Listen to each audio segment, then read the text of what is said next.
Dobrý deň, milí priatelia. Rada by som vám ukázala, ako pôsobí aloe vera na náš organizmus pri jeho čistení.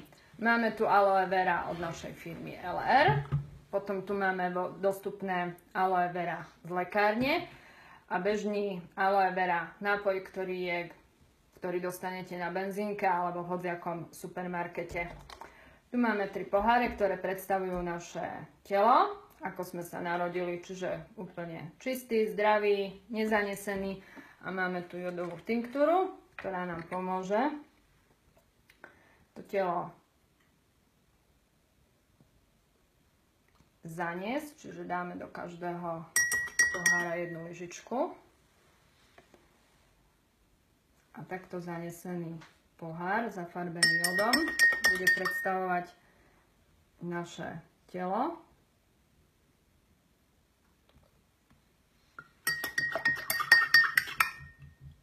Ako je zanesené. To pomiešame.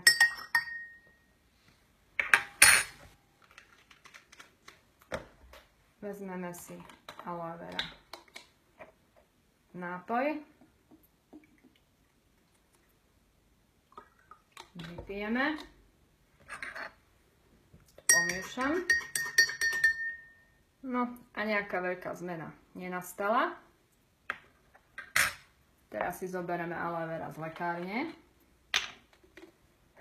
Nalejeme si takisto.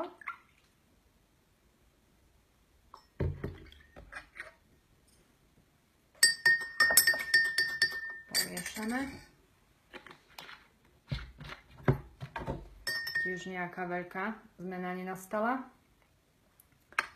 Si zoberieme aloe vera od LR.